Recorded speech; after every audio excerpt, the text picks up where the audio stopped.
Hello and welcome back. I'll be continuing my journey to the US premiere of Hayao Miyazaki's new film, The Boy and the Heron.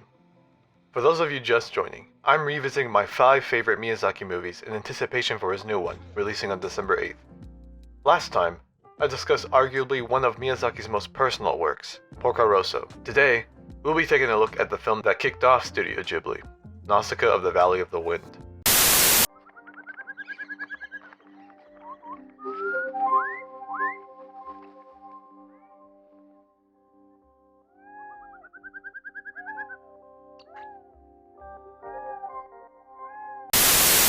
Back when I decided that I was going to go through all of Studio Ghibli's films, I thought it would be best if I went by order of release.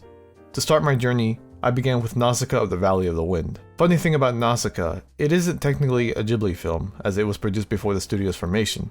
Yet, most of the staff that worked on the film ended up working for Ghibli, and also, Ghibli owns the rights to the movie after Topcraft, Studio Ghibli's predecessor, went bankrupt. I'm not saying it shouldn't be considered a Ghibli film, I just thought it was a neat little fact. The film is based off Miyazaki's manga of the same name, although the manga would continue its run for another 10 years after the film's release. I've actually talked about my thoughts on the manga, so if you'd like, check it out.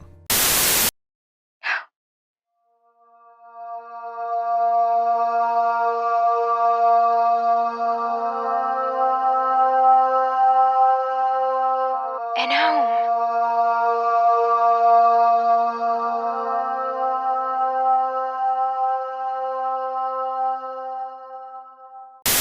This was the first Studio Ghibli movie that I actually made an effort to watch on my own, and I was immediately blown away.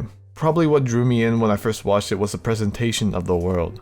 The film is set 1,000 years in the future in a dystopian society after an event called the 7 Days of Fire destroyed modern civilization. What's left of humanity are on the brink of another war as the toxic jungle slowly envelops what little livable land is left. It's really interesting how Miyazaki imagines civilization would look after barely surviving their own demise. Most settlements have reverted back to kingdoms and empires.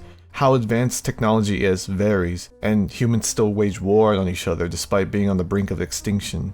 I also believe he wanted to capture the relationship between humans and nature, and how we depend on nature much more than we think. I don't usually talk about the English dubs of these films, but this has to be my favorite dub of all the Ghibli films. To me, the character of Nausicaä has one of the largest emotional ranges of all the characters that Miyazaki has written. Nausicaä's English voice actress, Alison Lohman, does a fantastic job of capturing her emotions in all kinds of situations. I was really impressed by her. Shia LaBeouf also did a great job as Abel, although he didn't really get to shine as much as Abel didn't have as much screen time as Nausicaä. Nothing ever really sounds awkward or phoned in, and I admire that the cast gave it their all for this dub. No, don't shoot! Don't shoot! You're gonna fly me back to the herd, and we're gonna give their baby back to them. There's no reason to try to pull a stunt like that. It's too late, the herd won't stop.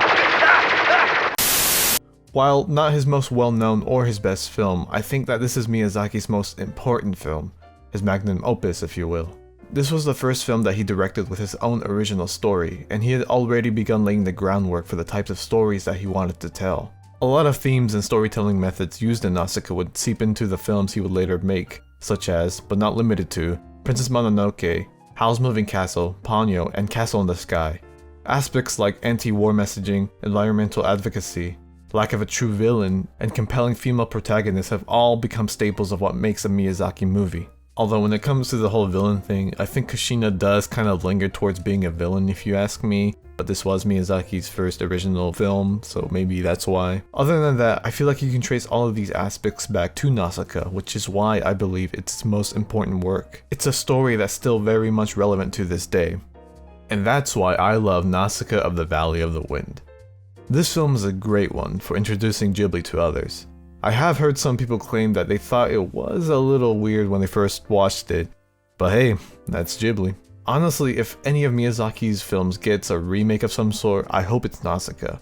The film only covers a fraction of the manga's story, and now that the manga is complete, it would be cool to see the rest of the story be adapted, as it dives deeper into the characters and this world. That being said, the film can still be appreciated and enjoyed without reading the manga, which was Miyazaki's intention. Like I mentioned before, I did share my thoughts on the manga Nausicaä was based on, so if you had some time, check it out. Anyways, I hope you'll join me next time as I continue my journey to The Boy and the Heron. Okay, bye.